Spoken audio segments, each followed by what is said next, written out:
ఎవరో ఒకరి సాయం లేనిదే ఒక్క అడుగు కూడా ముందుకు వేయలేని ఓ ప్రొఫెసర్ని చూసి మహారాష్ట్ర ప్రభుత్వంతో పాటు కేంద్ర ప్రభుత్వం గడగడ వణికాయి. ఆయన్ని బయటే ఉంచితే ప్రభుత్వాలను కూల్చేస్తారని కంగారు పడ్డాయి. ఆయనపై రాజద్రోహం కేసు నమోదు చేసి జైలుకి పంపాయి. అయితే ఆపరేషన్ గ్రీన్ హంట్ ముసుగులో ఆదివాసీల బతుకులు ఛిద్రం చేయడాన్ని నిలదీసినందుకే తనపై కేసులు బనాయించారని ప్రొఫెసర్ ఆరోపిస్తున్నారు. 17 నెలల పాటు జైల్లో ఉంచిన పోలీసులు ఈ రోజు వరకు తనపై మోపిన అభియోగాలకు సాక్ష్యాలు కూడా చూపించలేదని సాయిబాబా అంటున్నారు. ద్రోహం ఎవరిది? దీనిపైనే ఇవాల్టి మ్యాగజైన్ స్టోరీ.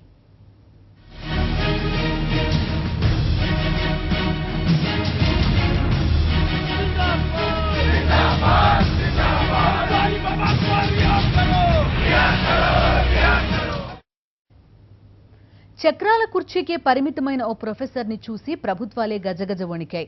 ఒక పక్క మహారాష్ట్ర ప్రభుత్వం, మరోపక్క కేంద్రంలోని బీజేపీ ప్రభుత్వం ప్రొఫెసర్ని చూస్తేనే కంగారు పడిపోయాయి.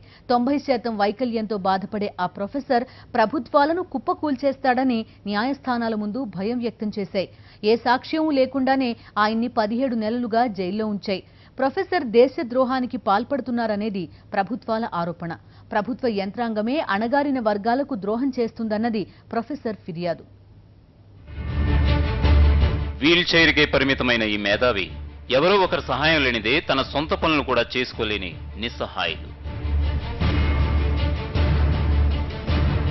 ఎక్కడో తూర్పుగోదావరి జిల్లా అమలాపురంలో పుట్టిన ఈయన ఢిల్లీ యూనివర్సిటీలో ఆంగ్ల భాషా ప్రొఫెసర్గా పనిచేస్తూ పొట్ట పోసుకుంటున్నారు. పోలియో కారణంగా కాళ్లు చచ్చిపడిపోవడంతో 90% వైకల్యంతోనే బతుకు నెట్టుకొస్తున్నారు. ఈయన్ని చూస్తే మనుషులనే వారికి జాలేస్తుంది. ఈయన దగ్గర చదువు నేర్చుకున్న విద్యార్థులకు ఈయనంటే చచ్చేంత గౌరవము, అభిమానము.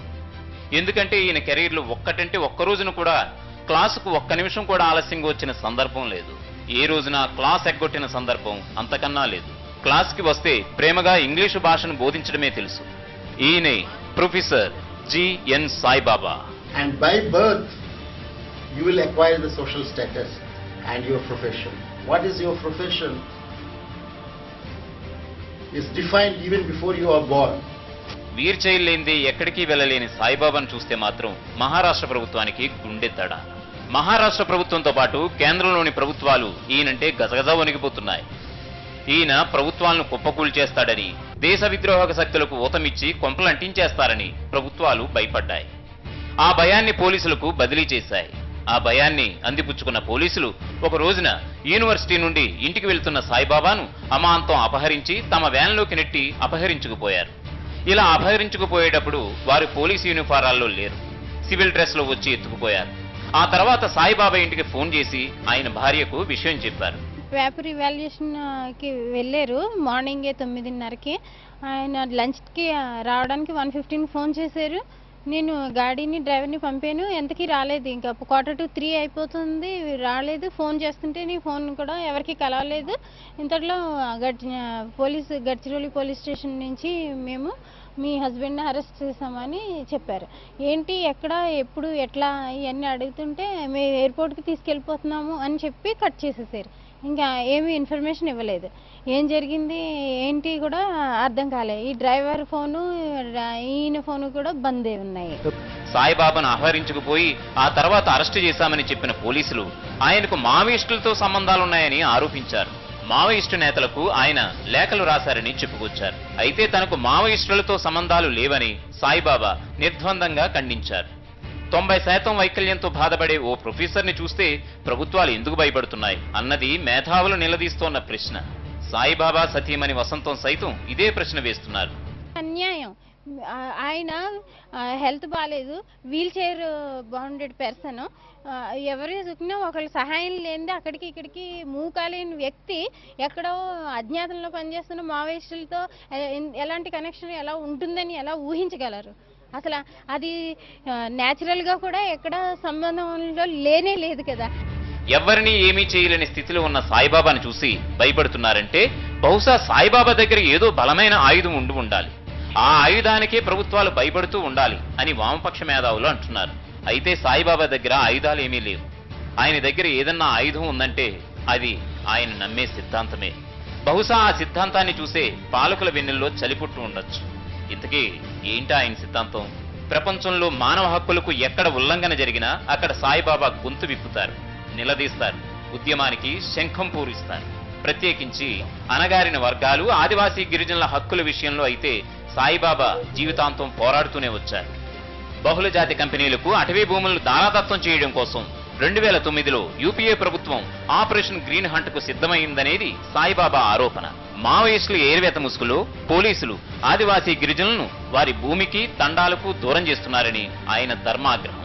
అణిచివేతకు గురవుతున్న ఆదివాసీల కోసం ఆయన నిరంతరం గలమెత్తుతూ ఉంటారు.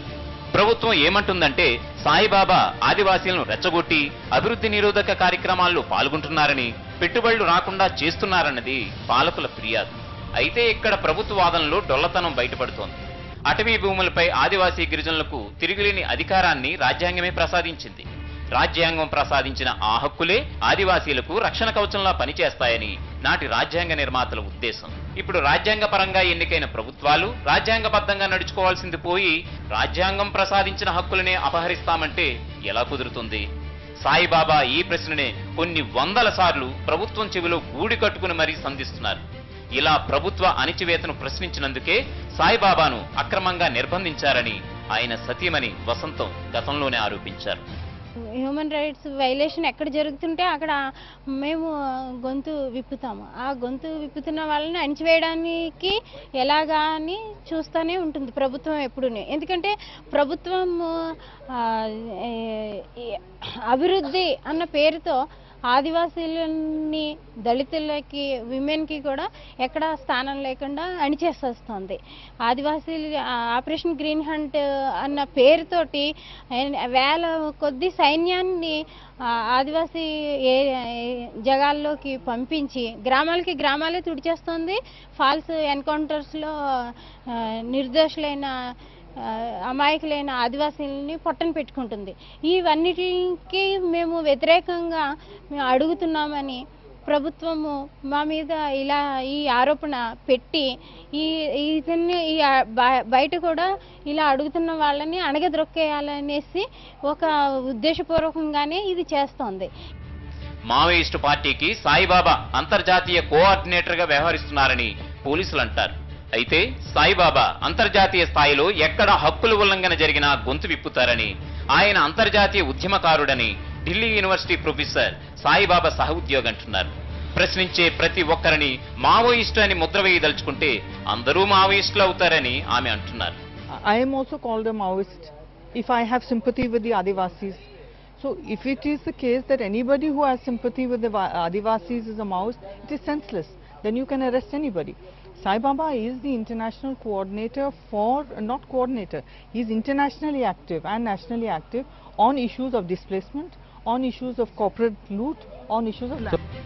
ఆదివాసీలే కాదు, దళితులు, మహిళలు, సమాజంలో అట్టడుగును అన్ని విధాలా దగాబోతున్న వర్గాలకు ఏ అన్యాయం జరిగినా సాయిబాబా కదిలిపోతారు. నిద్రాహారాలు మరిచిపోయి వారి తరపున వకాల్తా పుచ్చుకుని పోరాడతారు. ఈ పోరాటాల స్ఫూర్తి ఆయన భార్యతో పాటు పిల్లలను ప్రజాస్వామిక ఉద్యమాల వైపు ఆకర్షించింది. పోలీసులు చాలా కథలు చెప్తారు, అవి నిజం కాదు. వాళ్ళ దగ్గర ప్రూఫ్ కూడా లేదు, అయినా అట్లా వేరే లింక్స్, ఎలిగేషన్స్ పెట్టి వాళ్ళు ఫాల్స్ కేసులో బుక్ చేయడానికి ట్రై చేస్తూ ఉంటారు. కానీ మా ఫాదర్కి అట్లాంటి ఏమీ లింక్స్ లేవు అని స్పష్టంగా చెప్పుతున్నాం. మా father various operation green hunt అట్లాంటి చాలా వాటి మీద ప్రొటెస్ట్ అన్నీ చేస్తూ ఉంటారు.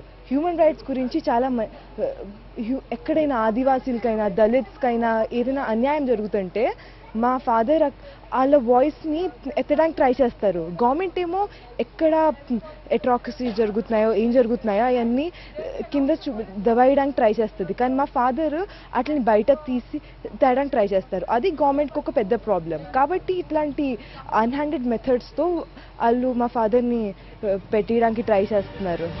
సాయిబాబాపై పోలీసులకు రాత్రికి రాత్రి భయం పుట్టలేదు. సాయిబాబాను ఎలాగో ఒకలాగా కేసుల్లో ఇరికించాలని పోలీసులు చాలాసార్లు ప్రయత్నించారని సాయిబాబా భార్య ఆరోపిస్తున్నారు. ఇది ఏదో వాళ్ళది ఒక్క సడన్గా ఇప్పుడే చేసింది కాదు.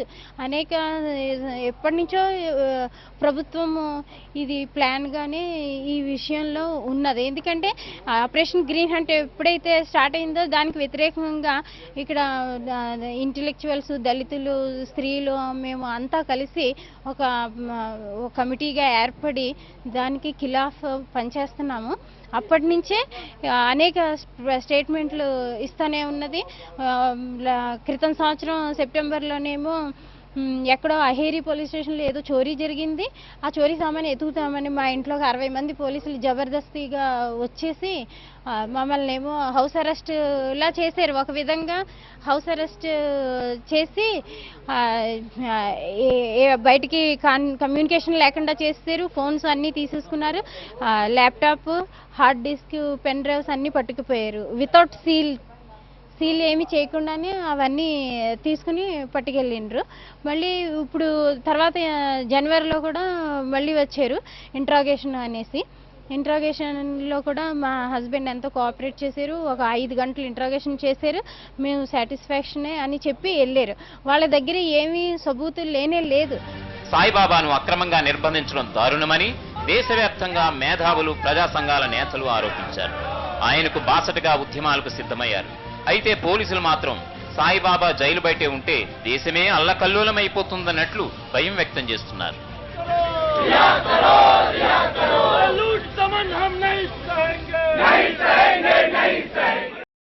మావోయిస్టులతో సంబంధాలున్నాయని అభియోగం మోపారు. మావోయిస్టు నేతలతో ఉత్తర ప్రత్యుత్తరాలు నెరిపాడన్నారు. సాక్ష్యాలు లేని ఆరోపణలతోనే జైల్లో చిత్రహింసలు పెట్టారు. 17 నెలల దారుణ హింస తర్వాత కూడా పోలీసుల దగ్గర ఒక్కటంటే ఒక్క సాక్ష్యం లేదు. ఊరికే ప్రశ్నించే వాళ్ళని చూస్తే పాలకులకు ఒళ్ళు మండుతుంది. తమ నిర్ణయాలను నిలదీసే వారిని చూస్తే కోపం తన్నుకొస్తుంది. అలా పదే పదే ఆదివాసీల హక్కుల కోసం ప్రశ్నించారు కాబట్టే ప్రొఫెసర్ సాయిబాబాపై పాలకుల దృష్టి పడింది. సాయిబాబాయే కాదు, ఆయనకు ముందు పౌర హక్కుల నేత బినాయక్ సేన్ పైన పోలీసులు ఇలాగే కేసులు బనాయించారు. చిన్నపిల్లల వైద్యుడైన బినాయక్ సేన్ ఛత్తీస్గఢ్ అటవీ ప్రాంతంలో నిరుపేద గిరిజన గూడెల్లో వైద్య సేవలందించారు. దాంతో పాటే మానవ హక్కుల ఉద్యమకారునిగాను వ్యవహరించారు. ఆదివాసీలపై పోలీసుల హింసను ఆయన నిలదీశారు. అది రాజ్యాంగ విరుద్ధమని ఆరోపించారు. ప్రభుత్వ వైఖరిని అన్ని వేదికలపైన ప్రశ్నించారు. అంతే, పాలకులకు మండుకొచ్చింది. బినాయక్ సేన్ పై కేసులు నమోదైపోయాయి. కనీసంలో కనీసం దేశద్రోహ చట్టం కింద కేసు నమోదు చేశారు. 2007లో జైలుకు పంపారు. అయితే 2009లో సుప్రీంకోర్టు బెయిల్ మంజూరు చేసింది. ఆ తర్వాత 2010లో మళ్లీ బినాయక్ సేన్ పై కేసులు. ఈసారి బినాయక్ సేన్ కు యావజ్జీవ కారాగార శిక్ష విధించింది రాయ్పూర్ సెషన్స్ కోర్టు. 2011లో మళ్లీ సుప్రీంకోర్టు బెయిల్ మంజూరు చేసింది. బినాయక్ విషయంలో కొసమెరుపేంటంటే గతంలో ఆయన అంతర్జాతీయ గాంధీ శాంతి పురస్కార గ్రహీత. అలాంటి వైద్యుడే ఆ తర్వాత దేశద్రోహి అయిపోయాడు పోలీసుల దృష్టిలో. ఇప్పుడు సాయిబాబా అంటే పాలకులకు భయం లేదు. కానీ సాయిబాబా నమ్మిన సిద్ధాంతం అంటే మాత్రం పాలకులకు భయం. ఎందుకంటే ఆ సిద్ధాంతం మెజారిటీ ప్రజలను ఆకర్షిస్తోందనే వారి భయం. అందుకే సిద్ధాంతానికి కళ్ళెం వేయడం కోసమే సాయిబాబాను అరెస్టు చేశారు. సాయిబాబాను అత్యంత దారుణంగా అరెస్టు చేసిన పోలీసులు దేశంలోనే అత్యంత దుర్మార్గమైన అండా జైలుకు తరలించారు. అండా జైలు అంటే దేశంలోని మొత్తం జైళ్లలో అత్యంత నరకప్రాయమైనది. కోడిగుడ్డు ఆకారంలో ఉండే ఈ జైలుకి కిటికీలు ఉండవు, గాలి వెలుతురు ఉండవు. రోజుల తరబడి దుర్భరమైన జీవితాన్ని జైలు సిబ్బంది హింసను భరిస్తూ గడపాలి. ఇంతకుముందు పాక్ ప్రేరేపిత ఉగ్రవాది అజ్మల్ కసబ్, నకిలీ స్టాంపు పేపర్ల కుంభకోణంలో కరీం తెల్గి, ముంబై బాంబు పేలుళ్ల సూత్రధారులకు సహకరించిన కేసులో బాలీవుడ్ స్టార్ సంజయ్ దత్తులను ఈ అండా జైల్లోనే ఉంచారు. జైల్లో సాయిబాబాకు నిత్యం నరకాన్నే చూపించారు సిబ్బంది. ఈ విషయాన్ని 14 నెలల జైలు శిక్ష అనంతరం బెయిల్ పై విడుదలైన సందర్భంలో సాయిబాబా సాక్షికిచ్చిన ప్రత్యేక ఇంటర్వ్యూలో చెప్పారు. ఆపరేషన్ గ్రీన్ హంట్ ముసుగులో ఆదివాసీలను తరిమేస్తుంటే చూస్తూ ఊరుకోవడం ప్రజాస్వామికవాదులెవరికీ సాధ్యం కాదని ఆ ఇంటర్వ్యూలో సాయిబాబా చెప్పారు. తనను అరెస్టు చేసినంత మాత్రాన ఆ పోరాటం ఆగదని కూడా స్పష్టం చేశారు. అప్పట్లో మేధావులు అందరూ కూడా కలిసి ఆపరేషన్ గ్రీన్ హంట్కి వ్యతిరేకంగా ప్రచారం క్యాంపెయిన్ చేశాము. అది ప్రతి డెమోక్రాటు, ప్రతి సిటిజన్ చేయవలసిన కార్యక్రమం. ఎందుకంటే ఒక ఆపరేషన్ గ్రీన్ హంట్ పేరుతో ఆదివాసుల్ని మిలిటరీ ఆపరేషన్లో పారామిలిటరీ ఆపరేషన్స్ చంపుతూ ఉంటే చూస్తూ ఉండడం అనేది ఎవరికి సాధ్యం కాదు. తప్పనిసరిగా అది చేయాల్సిన పని, అది ఇప్పటికీ చేయవలసిందే, ఫ్యూచర్లో కూడా ఎవరైనా ఏ డెమోక్రట్ అయినా చేయాల్సిందే. దానికోసం నాలాంటి వాళ్ళని జైల్లో పెట్టినంత మాత్రాన ఈ ఆదివాసుల మీద, దళితుల మీద జరుగుతున్న ఈ అత్యాచారాలు, మిలిటరీ ఆపరేషన్స్ వ్యతిరేకించే వాళ్ళు ఎవరు ఉండరు అనుకోవడం పొరపాటు. అది నేను జైల్లో ఉన్నా బయట ఉన్నా అది చేసే ప్రజాస్వామికవాదులందరూ కూడా చేస్తూనే ఉంటారు. 90% వైకల్యంతో ఉన్న సాయిబాబాకు ఎలాంటి సహాయం అందించకుండా చిత్రహింసలు పెట్టారట జైలు సిబ్బంది. కనీసం తనకు మందులు కూడా ఇవ్వలేదన్నారు సాయిబాబా. తాను జైలు నుంచి ప్రాణాలతో బయటపడ్డానంటే అందుకు కారణం జైల్లో అంతకు ముందే ఉన్న గడ్చిరోలి ఆదివాసీల చలవే అన్నారు సాయిబాబా. జైలు మిగిలిన సాధారణ ఖైదీలకు కూడా చాలా కష్టమైన జీవితం ఉన్నది. ప్రత్యేకించి నాగపూర్ సెంట్రల్ జైల్లో పరిస్థితులు చాలా దారుణంగా ఉన్నాయి. నాలాంటి వాళ్ళకి వీల్ చైర్లో మాత్రమే ఉండే వాళ్ళకి నాకు చాలా కష్టం. అది 14 నెలలు జైల్లో ఉన్నాను. అది కేవలం ఈరోజు బతికి బయటపడ్డాను అంటే అక్కడ నక్సల్ పేరు మీద కొంతమంది ఆదివాసుల్ని జైల్లో పెడితే అదే అండా సెల్లో వాళ్ళు నాకంటే ముందు పెట్టి ఉండడం వల్ల వాళ్ళు నా ప్రాణాలను కాపాడారు. ప్రతి విషయంలోనూ వాళ్ళు హెల్ప్ చేశారు. నాకు ఫుడ్ ఇవ్వడం దగ్గర నుంచి, స్నానం చేయించడం దగ్గర నుంచి, బట్టలు ఉతకడం దగ్గర నుంచి, బాత్రూమ్ వెళ్ళడం దగ్గర నుంచి ప్రతిదీ కూడా వాళ్ళు స్వయంగా ఆదివాసులు, ఛత్తీస్గఢ్కి సంబంధించిన ఆదివాసులు, గడ్చిరోలికి సంబంధించిన ఆదివాసులు, యంగ్ ఆదివాసులు వాళ్ళు ఉండడం వల్ల వాళ్ళు చేసి బతికించిన తప్ప, లేకపోతే బయటికి రావడానికి కూడా అవకాశం లేకుండా ఉండే పరిస్థితిని కల్పించారు. సాయిబాబా ఆరోగ్యం అంత మంచిది కాదు. గతంలో కార్డియాక్ అరెస్టుకు సంబంధించి ఆయన ట్రీట్మెంట్ తీసుకున్నారు కూడా. 90% వైకల్యంతో ఉన్న సాయిబాబా అనారోగ్య పరిస్థితుల్లో జైల్లో కొనసాగితే ఆయన జైల్లోనే ప్రాణాలు కోల్పోయే ప్రమాదం ఉందని కుటుంబ సభ్యులు పదే పదే విజ్ఞప్తి చేసుకున్నా జైలు సిబ్బంది కనికరించలేదని కుటుంబ సభ్యుల ఆరోపణ. చివరకు జైలుకు సంబంధించిన డాక్టర్ సాయిబాబాకు అన్ని రకాల పరీక్షలు నిర్వహించారు. ఆంజియోప్లాస్టీ కూడా నిర్వహించారు. సాయిబాబాను వెంటనే ఆసుపత్రికి తరలించాలని, లేని పక్షంలో గుండె, మూత్రపిండాలకు సంబంధించిన వ్యాధులు సాయిబాబాను ప్రమాదంలోకి నెట్టివేసే ప్రమాదం ఉందని డాక్టర్ హెచ్చరించడంతో 14 నెలల జైలు శిక్ష అనంతరం ముంబై హైకోర్టు సాయిబాబాకు బెయిల్ మంజూరు చేసింది. ఆ వెంటనే కేసు నాగపూర్ బెంచ్కు బదిలీ అయింది. ఆ వెంటనే నాగపూర్ కోర్టు సాయిబాబా బెయిల్ రద్దు చేసింది. సాయిబాబాను తిరిగి జైలుకు తరలించారు. సాయిబాబాను బేషరతుగా విడుదల చేయాలని డిమాండ్ చేస్తూ ఢిల్లీ యూనివర్సిటీ విద్యార్థులతో పాటు వివిధ ప్రజా సంఘాలు ఉద్యమాలు చేపట్టాయి. ఈ ఏడాది ఫిబ్రవరిలో బెయిల్ కోసం సుప్రీంకోర్టును ఆశ్రయించారు సాయిబాబా. ఏప్రిల్ 4న జరగనున్న విచారణ సందర్భంగా బెయిల్ మంజూరు చేస్తామని సుప్రీంకోర్టు నాడే చెప్పింది. అన్నట్లుగానే ఇప్పుడు సాయిబాబాకు బెయిల్ మంజూరయ్యింది. సాయిబాబా హక్కుల పోరాటం గురించి సోషల్ మీడియాలో పెద్ద ప్రచారమే జరుగుతోంది.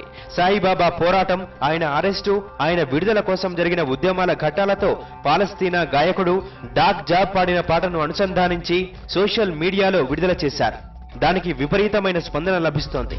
You think you read about me in the New York Times, almost 200 days without any bite, while I'm withering away in my prison cell. All you read about is the game of buy and sell. In Wall Street, they don't know the way I resist.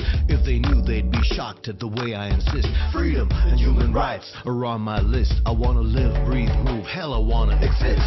If I had an army, I'd set it up to defend our villages, our towns till the very end. But I'm cut off from the world, so there's no supplies. They call resistance terrorism, but you know these are lies. If my eyes are blindfolded, my body in chains, tucked away behind bars, only thing that remains to refuse to be fed from a racist thief's den, to refuse to be treated like a sheep in their pen. I'm hungry for freedom and rights. I'm hungry, that's the way that I fight. I'm hungry, a prisoner on a hunger strike, never charged, never tried by that damn Fourth Reich.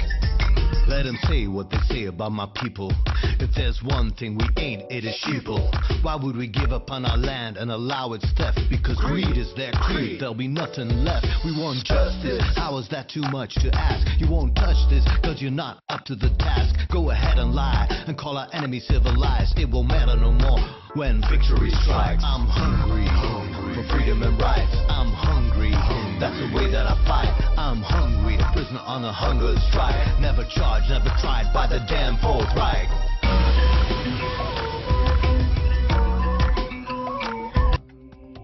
Saibaba మావోయిస్టులతో కలిసి దేశ ద్రోహానికి పాల్పడ్డారని పాలకులు పోలీసులు ఆరోపిస్తున్నారు.